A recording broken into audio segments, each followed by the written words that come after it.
every crime is a wound on the world. We're here to dissect it, layer by layer, to find the truth buried within. This is Anatomy of Crime. In the autumn of 2014, the digital ecosystem of a global corporation is a complex and sprawling thing. It is a city of data, with avenues of communication, vaults of intellectual property, and public squares of marketing. For Sony Pictures Entertainment, located on its historic studio lot in Culver City, California, this digital city was humming with the usual frantic energy of Hollywood. Scripts were being polished, budgets were being finalized, and stars were being courted. Emails flew back and forth by the thousand every hour. A torrent of contracts, anxieties, gossip, and creative gambles. This city, like all modern cities, felt permanent, solid, and secure.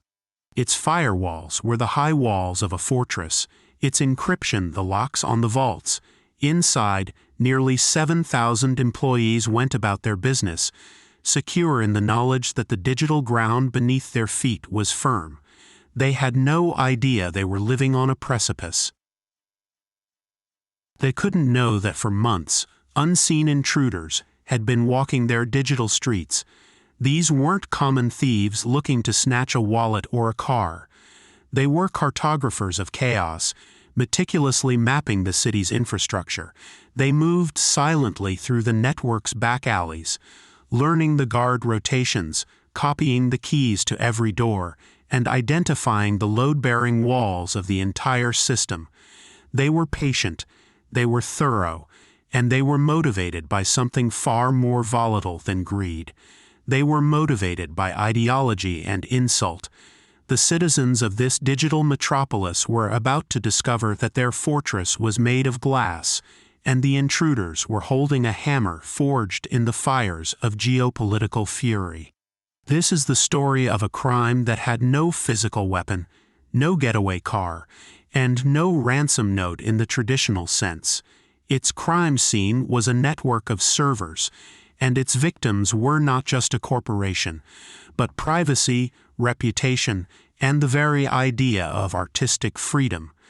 Today, on Anatomy of Crime, we dissect the anatomy of a corporate cyberattack, an act of digital warfare that brought a Hollywood giant to its knees over a satirical comedy, and revealed to the world just how vulnerable our interconnected lives truly are. To understand the why of the Sony hack, you have to understand the film at its center. It was a project that, by Hollywood standards, seemed like a fairly typical high-concept comedy. The title was The Interview, and its stars were Seth Rogen and James Franco, a duo well known for their brand of irreverent, often sophomoric humor. Rogen also co-directed the film with his longtime creative partner, Evan Goldberg. The premise was audacious. Franco played a vapid celebrity talk show host named Dave Skylark, and Rogen played his producer, Aaron Rapoport. When they discover that the reclusive and enigmatic leader of North Korea, Kim Jong-un, is a fan of their show, they manage to secure an exclusive interview with him. The CIA, however, sees this as a once-in-a-lifetime opportunity. They recruit the bumbling duo to turn their journalistic mission into an assassination plot.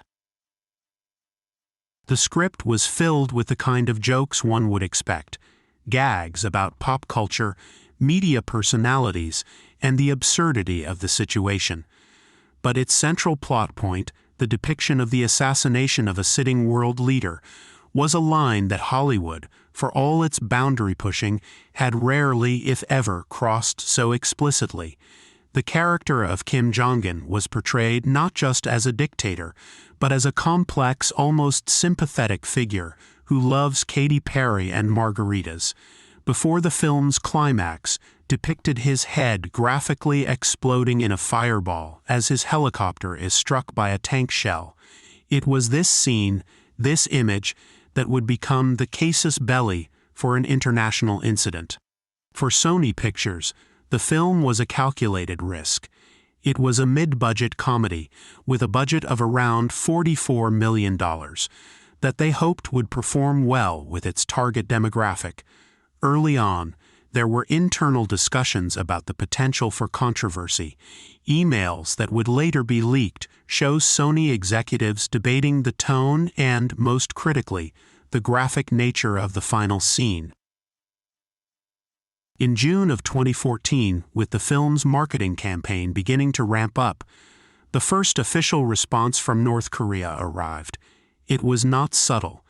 A spokesman for the foreign ministry, quoted by the state-run Korean Central News Agency, or KCNA, called the film the most wanton act of terror and act of war.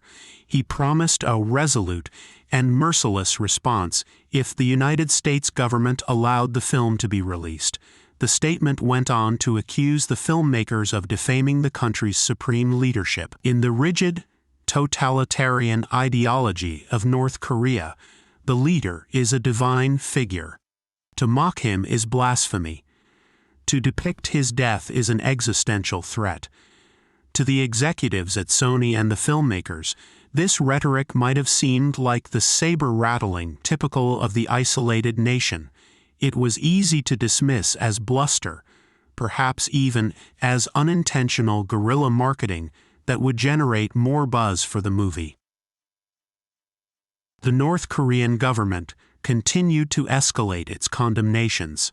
In a letter to the United Nations Secretary-General Ban Ki-moon, North Korea's UN ambassador accused the United States of sponsoring terrorism and committing an act of war by allowing the production of the film. Again, these protests were largely ignored by the international community and viewed within Sony as more of a public relations nuisance than a genuine security threat. The company did take some small steps. They consulted with counter-terrorism experts and made minor adjustments to the film. Most notably, they digitally altered the scene of Kim Jong-un's death to make it slightly less graphic, removing some of the burning hair and flaming pieces of his face. But the fundamental premise, the assassination itself, remained. The film's release date was pushed back from October to Christmas Day, a prime spot in the movie release calendar. The decision was made. The die was cast. Sony was moving forward, seemingly oblivious to the fact that the resolute and merciless response they were warned about was already well underway, not in the halls of diplomacy, but in the dark corners of their own computer network. The attack began not with a bang, but with a whisper. Sometime in the preceding months, a simple, innocuous-looking email likely landed in the inbox of a Sony employee. It would have appeared legitimate, perhaps disguised as a system update notification or a request to verify an Apple ID. This technique, known as spear phishing, is the skeleton key of the modern hacker. It relies not on breaking down digital walls with brute force, but on tricking a trusted person on the inside into opening the door. All it took was one employee, just one, to click the malicious link or open the infected attachment. Once that happened, the attackers had their foothold. A piece of malware was installed, a silent beachhead on the shores of Sony's network. From this initial point of entry, the hackers began their reconnaissance. For weeks, possibly even months, they moved with ghost-like quiet through the company's digital infrastructure. They were methodical and patient, behaving like intelligence operatives, preparing a battlefield. They harvested credentials, usernames, and passwords from every system they could access. They located and mapped the company's most critical data repositories, file servers containing financial records, human resources databases filled with employee information, email servers that held the unvarnished daily communications of the entire company, and, crucially, the digital vaults that stored Sony's unreleased films and intellectual property. They escalated their privileges, moving from the credentials of a low-level employee to those of system administrators, giving them godlike access to the entire network. They understood the topology of Sony's digital world better than most of the people who worked there. They were preparing not for a simple smash-and-grab robbery, but for a scorched earth campaign. Their goal was twofold: exfiltration and destruction. First, they began quietly copying data, terabytes upon terabytes of it, siphoning it out of Sony's network to servers they controlled around the world. Then, they prepared their final devastating weapon. Monday, November 24, 2014, it was the start of a short holiday week, with Thanksgiving just a few days away. At Sony Pictures Entertainment headquarters in Culver City, employees arriving at their desks began to notice something was wrong.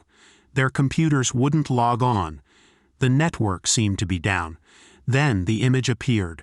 The normal corporate desktop wallpaper was replaced by a gruesome, menacing graphic: a blood-red skeleton, arms crossed, with glowing green eye sockets. Above it, a stark message in white text declared, "Hacked by #GOP." The letters GOP, it would soon be revealed, stood for Guardians of Peace. The message was a threat and a taunt. It said, "We've already warned you, and this is just a beginning. We continue till our request be met. We've obtained all your internal data, including your secrets and top secrets."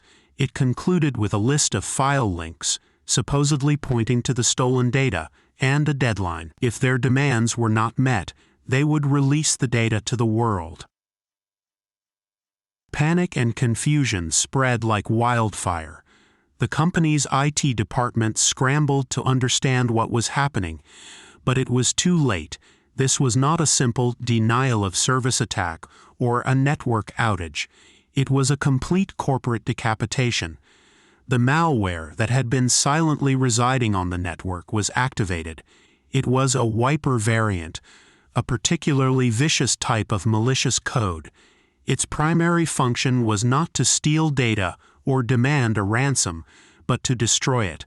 The malware systematically overwrote the master boot record of infected computers, the crucial part of the hard drive that tells the machine how to start up. Then it began erasing files, replacing them with junk data. It was the digital equivalent of dousing an entire library in gasoline and lighting a match. Thousands of computers, desktops, laptops, and servers were rendered inert, their data permanently and irrevocably destroyed. The effect was instantaneous and catastrophic. The entire corporate network was paralyzed. Employees couldn't access their email, their files, or their calendars. The phone systems went down. Key cards stopped working. The company was thrown back into a pre-digital dark age. Staff resorted to using personal cell phones, pen, paper, and even fax machines to communicate. Whiteboards were rolled into hallways to post updates. The payroll system was crippled, forcing the company to issue paper checks. The multi-billion-dollar engine of a global entertainment giant had been brought to a screeching, grinding halt by an image of a red skeleton and a few hundred kilobytes of malicious code. The Guardians of Peace had made their opening move, and it was devastatingly effective. Sony was blind, deaf, and disconnected from the world, and the hackers held all the cards. The period of quiet reconnaissance was over. The phase of public humiliation was about to begin. The malware that the Guardians of Peace deployed was a sophisticated and brutal piece of software, a variant of a wiper known as Simoon, which had previously been used in attacks against Saudi Aramco. But this version was specifically tailored for its target. Forensic analysis conducted by the FBI and private security firms after the attack revealed a complex multi-stage weapon. The initial infiltration through phishing was just the first step. Once inside, the malware spread laterally across the network, using stolen administrative credentials to infect as many machines as possible. It was designed to remain dormant, avoiding detection by antivirus software until it received a command to activate from a central control server. This demonstrated a high level of patience and strategic planning. The attackers didn't just want to cause a minor disruption. They wanted to inflict maximum, widespread, and lasting damage. The core of the weapon was the wiper component. Unlike ransomware, which encrypts data and holds it hostage for a payment, a wiper has no financial motive. Its sole purpose is destruction. The Sony wiper was particularly nasty. It was programmed to erase data on hard drives and then overwrite the master boot record, making it nearly impossible for the computer to even start up. It was a digital death sentence for any machine it touched. The attack was so effective because the hackers had done their homework. They had spent months inside Sony's network, identifying the most critical servers, domain controllers, email servers, and file storage systems. When the wiper was activated, it was a coordinated, simultaneous strike across the entire organization, ensuring that there was no single point of failure, and that recovery would be a monumental task. Estimates suggest that over 3,000 computers and hundreds of servers were permanently wiped. It was an act of corporate arson on an industrial scale. But the destruction of hardware was only one half of the attack. The other half was the data exfiltration. Before triggering the wiper, the Guardians of Peace had siphoned off an astonishing amount of information. Estimates range from 10 to over 100 terabytes of data. This wasn't just a random assortment of files. It was the crown jewels of Sony Pictures Entertainment. They had everything. They had the personal information of over 47,000 current and former employees and freelancers. This included names, addresses, social security numbers, salary information, performance reviews, and even sensitive medical records. They had copies of passports and visas for actors and crew who had worked on Sony films. They had internal financial documents, marketing strategies, and confidential legal settlements. They had scripts for unreleased films and television shows. And, most damagingly, they had the complete email archives of Sony's top executives, a trove of unfiltered private conversations that would soon become public fodder.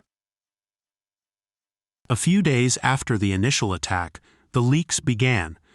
The Guardians of Peace started releasing the stolen data in waves, posting links on file-sharing sites and sending notifications to journalists. The first major dump included several unreleased Sony films, including the Brad Pitt war movie Fury, the upcoming remake of Annie, and several others. These high-quality digital copies quickly proliferated across illegal torrent sites, costing Sony millions in potential revenue before the films even had a wide release. This move demonstrated the hackers' control and sent a clear message: we have your most valuable assets, and we are not afraid to use them. While the film leaks were financially damaging, they were nothing compared to what came next. The hackers began releasing the personal information of Sony employees. Suddenly, thousands of people who had no involvement with the interview found their lives turned upside down. Their social security numbers, home addresses, and salaries were posted online for any identity thief to find. This was a cruel and indiscriminate escalation, turning a corporate attack into a personal violation for thousands of innocent people. The atmosphere inside Sony was one of fear and paranoia. Employees were terrified. Their most private information was exposed, and their employer seemed powerless to stop it. They were victims of a crime where the culprits were invisible and the consequences were devastatingly real. The company scrambled to provide identity theft protection services, but the damage was done. The trust between employee and employer, the implicit promise that a company will safeguard the data of its people, was shattered. The Guardians of Peace were systematically dismantling Sony, not just by destroying its technology and leaking its products, but by attacking its very culture and its people. They were turning the digital city of Sony into a transparent house of horrors, and the whole world had a front row seat. The worst, however, was still yet to come. The email spools were next. In early December, the Guardians of Peace began to release their most potent weapon: the emails. They dumped massive, searchable archives of messages from the inboxes of Sony's most powerful executives, most notably Amy Pascal, then the co-chairman of Sony Pictures Entertainment. This was the moment the hack transformed from a corporate and security crisis into a full-blown Hollywood scandal. The emails provided an unvarnished, behind-the-scenes look at the inner workings of a major movie studio, and it was not a flattering picture. The language was often crude, the egos enormous, and the conversations breathtakingly frank. Journalists and the public began to sift through the tens of thousands of messages, and a steady stream of embarrassing, offensive, and professionally damaging stories began to emerge. One of the most high-profile exchanges involved Pascal and powerhouse producer Scott Rudin. In a series of biting messages, they discussed Angelina Jolie, who was attached to a David Fincher-directed biopic of Cleopatra.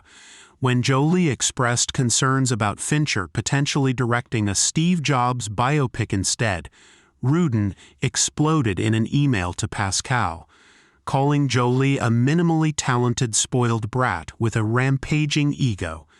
He wrote about the need to shut her down. The exchange revealed the raw, brutal nature of Hollywood power dynamics, a world away from the smiling faces on the red carpet. Another, even more damaging email chain between Pascal and Rudin occurred as they were preparing for a breakfast event where they would see President Barack Obama. They began joking about what the president's favorite movies might be, listing films with black protagonists like Django Unchained, 12 Years a Slave, and The Butler. The exchange was widely condemned as racially insensitive and tone-deaf, playing on tired stereotypes. The leaks were relentless and deeply personal. There were emails revealing the salaries of top actors, showing significant pay disparities between male and female stars, such as the gap between Jennifer Lawrence and her male co-stars in the film American Hustle. There were conversations in which executives disparaged major stars, calling Leonardo DiCaprio despicable and complaining about the behavior of others. The private thoughts and professional strategies of an entire industry seemed to be laid bare. Amy Pascal became the public face of the scandal. Her private jokes, her blunt assessments of talent, and her sometimes harsh management style were suddenly global news. The pressure was immense. She was forced to issue a series of public apologies, particularly for the racially insensitive comments about President Obama. The trust that is so essential to the relationships between studio heads, producers, directors, and actors was completely eroded. Every private conversation was now suspect, every future email a potential liability. The email leak was a masterstroke of psychological warfare by the Guardians of Peace. It was perfectly calculated to inflict maximum reputational damage. It hit Sony not just in its finances, but in its ego and its social standing. It turned the powerful and insulated world of Hollywood against itself, sparking infighting and mistrust. The hackers knew that in an industry built on image, perception, and relationships, nothing was more destructive than the truth, or at least the ugly, unfiltered version of it captured in a private email. The crisis at Sony had reached a fever pitch. The company was technologically crippled, its employees were terrorized, its products were being pirated, and now its leaders were being publicly humiliated on a daily basis. The question that loomed over everything was, who was doing this, and what did they want? The Guardians of Peace had been vague, mentioning a request in their initial message. As the chaos mounted, their demands became terrifyingly clear. While Sony reeled from the data dumps, the FBI and private cybersecurity firms like FireEye and Mandiant were working frantically behind the scenes to answer the two critical questions. How did this happen, and who was responsible? The forensic investigation was a painstaking process of sifting through the digital wreckage. Investigators analyzed the malware code, traced the network traffic used to exfiltrate the data, and examined the language and tactics of the Guardians of Peace. Slowly, a picture began to emerge. The malware itself provided some of the first significant clues. Security researchers noted that its architecture and certain snippets of code bore a striking resemblance to malware used in previous attacks attributed to North Korea. Specifically, it shared characteristics with the Dark Soul attacks in 2013 that targeted South Korean banks and broadcasters, and the Simoon wiper that had hit Saudi Aramco in 2012, which many intelligence agencies had linked to actors working in Iran, with possible North Korean assistance. This wasn't definitive proof, but it was a strong indicator that the culprits were a sophisticated, state-sponsored group, not a collection of rogue hacktivists. The digital trail, while cleverly obscured, also pointed eastward.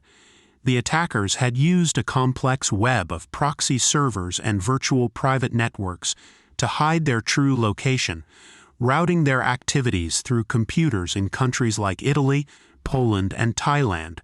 However, forensic analysts were eventually able to peel back some of these layers and trace connections back to IP addresses and servers known to have been used by North Korean hackers in the past.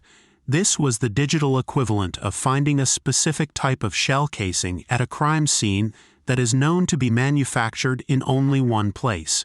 It was circumstantial evidence, but it was compelling. The strongest evidence, however, was not technical, but motivational. The entire attack was obsessively focused on one thing: the movie, The Interview. The hackers' demands, which they began to issue more explicitly in early December, were all centered on canceling the film's release. In one message sent to journalists, the Guardians of Peace wrote, "Stop immediately showing the movie of terrorism, which can break the regional peace and cause the war." This singular, non-financial motive was highly unusual for a major cyberattack. Most large-scale hacks are conducted by criminal organizations for financial gain or by governments for espionage purposes. This attack was punitive and ideological. It was an act of censorship enforced by digital brute force. When you combine this motive with North Korea's very public, very loud, and very specific threats against the film just months earlier, the conclusion became almost inescapable. On December 19, 2014, the U.S. government made it official. The FBI released a statement formally attributing the attack on Sony Pictures Entertainment to the North Korean government. The statement cited technical evidence, including similarities in the malware and overlaps in infrastructure with previous North Korean cyber operations, as well as an assessment of the actors' capabilities and motives. The FBI concluded that the attack was intended to inflict significant harm on a U.S. business and to suppress the right of American citizens to express themselves. The attribution was a major step, turning a corporate crime into a direct confrontation between two nations. However, it's important to note that the government's conclusion was not universally accepted within the cybersecurity community. Some prominent security researchers expressed skepticism. They argued that the technical evidence was circumstantial and could potentially be a false flag operation designed to frame North Korea. Alternative theories were proposed. One popular theory suggested the involvement of a disgruntled former Sony employee who had the insider knowledge and credentials to facilitate such a devastating attack. possibly with the help of outside hackers. Another pointed to other hacking groups, such as the Lizard Squad, who claimed involvement, though their claims were largely unsubstantiated. These skeptics argued that the FBI had rushed to judgment, perhaps for political reasons. Despite these dissenting voices, the official position of the United States government remains firm to this day. The Guardians of Peace was a front group for North Korea's military intelligence agency, the Reconnaissance General Bureau. As the FBI pointed the finger at North Korea, the Guardians of Peace escalated their threats from the digital realm to the physical world. In a new message, they invoked the memory of the September 11th terrorist attacks, warning people to stay away from theaters that planned to show The Interview. The message read, "We will show you at the times and places The Interview is shown, including the premiere, how bitter fate those who seek fun in terror should be doomed to." It continued, "The world will be full of fear. Remember the 11th of September 2001. This was a terrifying turning point. The attack was no longer just about data and emails. It was now a threat of mass violence against American civilians." The threat worked. The premiere of the film in New York City was canceled. Then, the nation's largest movie theater chains, Regal, AMC, Cinemark, and others, announced one by one that they would not be showing the film, citing the safety of their employees and customers. They were unwilling to take the risk, however small, of a physical attack. With no major theaters willing to screen it, Sony Pictures was left with no other choice. On December 17th, they made a stunning announcement. They were canceling the planned December 25th theatrical release of The Interview. It was an unprecedented move. A foreign power, through an act of digital terrorism and physical threats, had effectively censored a major American film. The victory for the hackers seemed total and absolute. The decision was met with a massive public outcry. Hollywood figures, free speech advocates, and politicians from across the spectrum condemned the move as a dangerous capitulation to terrorism. They argued that it set a chilling precedent, that any group, anywhere in the world, could now dictate what Americans were allowed to see by issuing a credible threat. The most powerful voice to join the criticism was that of President Barack Obama. During his year-end press conference on December 19th, he spoke at length about the hack. He reiterated the FBI's finding that North Korea was responsible and called the attack an act of cyber vandalism, not war. But he saved his harshest criticism for Sony. "I think they made a mistake," the president said. "We cannot have a society in which some dictator someplace can start imposing censorship here in the United States. Because if somebody is able to intimidate folks out of releasing a satirical movie, imagine what they start doing when they see a documentary that they don't like, or news reports that they don't like." He pledged that the United States would respond proportionally to North Korea's actions. President Obama's very public rebuke put immense pressure on Sony to reverse course. The company found itself in an impossible position, caught between a credible threat of violence, the abandonment of its distribution partners, and now the condemnation of the President of the United States. In the days that followed, an alternative release strategy began to take shape. A number of independent theaters across the country offered to screen the film in defiance of the threats, and, more significantly, technology companies began to step up. On December 24th, Christmas Eve, Sony announced a surprise.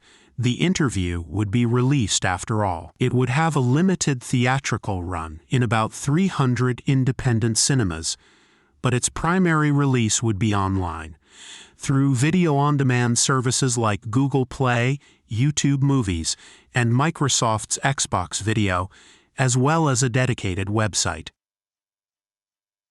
It was a landmark moment in film distribution, born of crisis.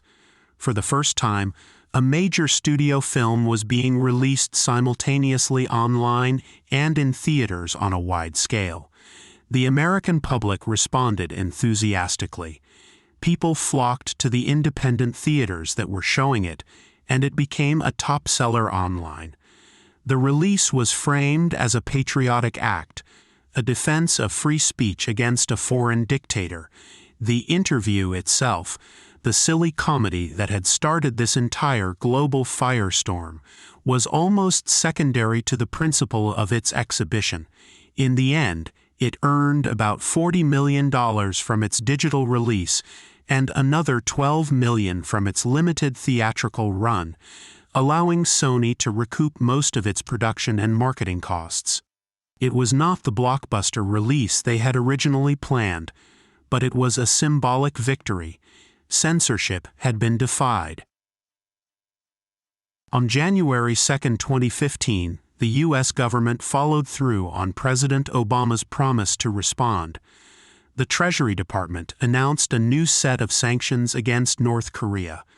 The sanctions targeted 3 North Korean government agencies and corporations, including the Reconnaissance General Bureau, the Primary Intelligence and Cyber Warfare Unit, believed to be behind the attack.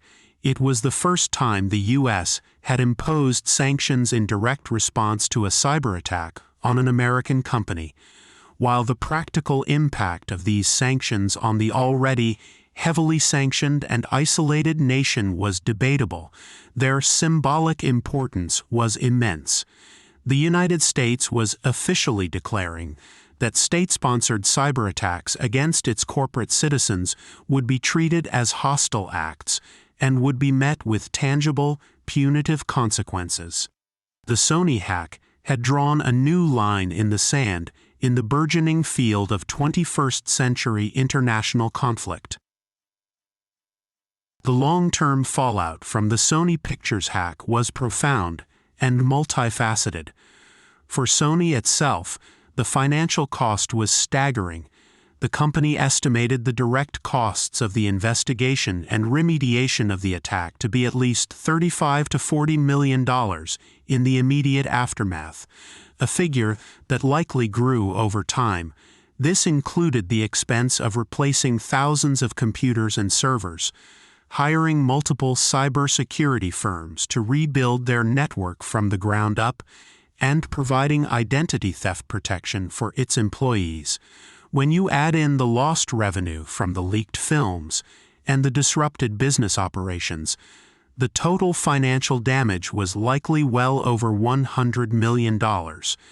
And some estimates put it much higher. It was one of the most expensive cyberattacks against a single company in history up to that point. But the reputational damage was arguably even more severe. The leaked emails laid bare a corporate culture that was seen as petty, insecure, and at times offensive. The scandal claimed its most high-profile casualty in February 2015, when Amy Pascal announced she would be stepping down from her role as co-chairman of Sony Pictures. While she transitioned to a production deal with the studio, her ouster was a direct consequence of the public humiliation and loss of trust caused by her leaked emails. The incident sent a shockwave through Hollywood and the wider corporate world. The era of casual, unguarded digital communication was over. Executives everywhere were suddenly aware that their emails could one day be read by the entire world, and a new sense of paranoia, or perhaps a healthy sense of caution, settled over corporate communications.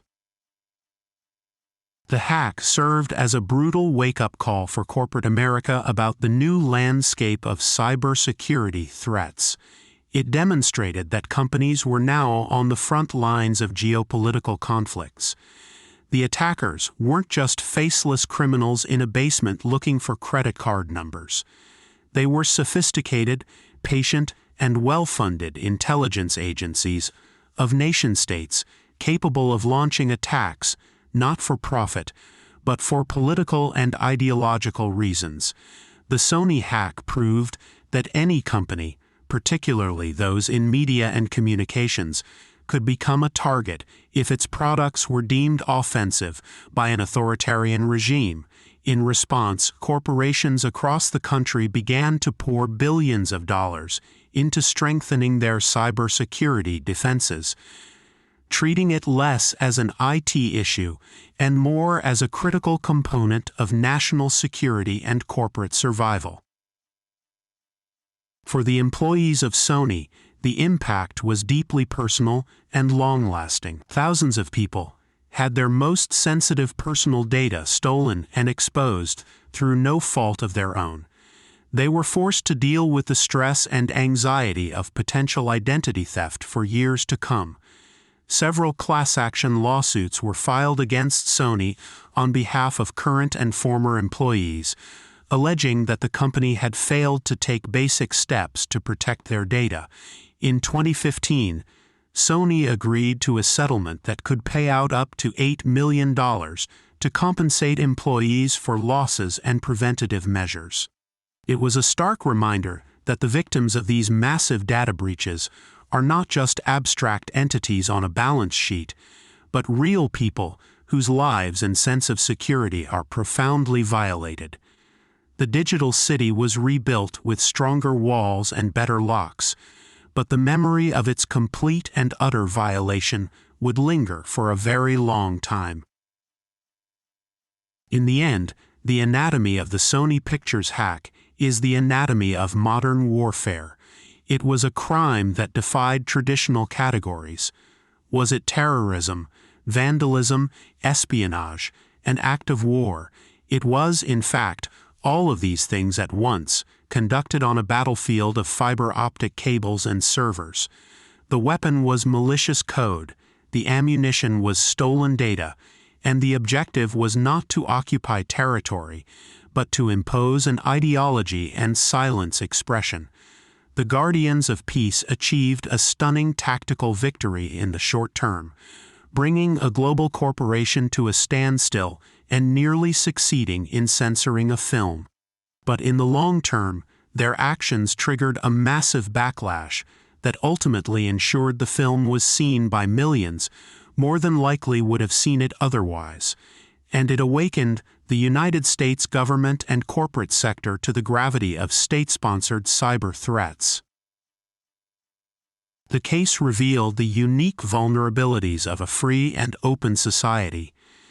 The very tools that power our creative industries and our open discourse, email, digital collaboration, the internet, were turned into weapons and used against us.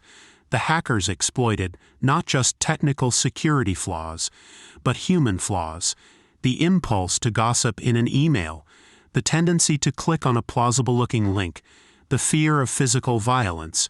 They dissected a Hollywood studio and laid its soul bare for the world to see, exposing the messy, often ugly reality behind the polished facade of public relations.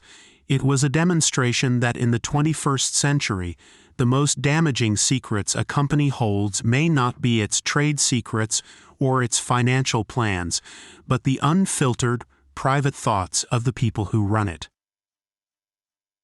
The red skeleton that appeared on Sony's screens in November 2014 was more than just a hacker's logo. It was a ghost from the future of conflict.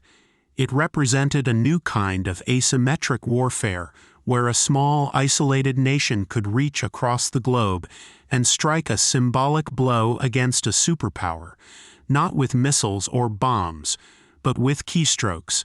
The incident forced us to confront a new and uncomfortable reality, that a satirical comedy could be deemed a threat so severe that it warranted an international response, blurring the lines between entertainment and national security in a way that no one had ever anticipated.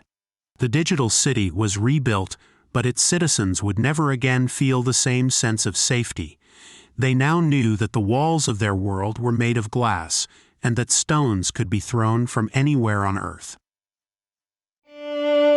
This has been Anatomy of Crime.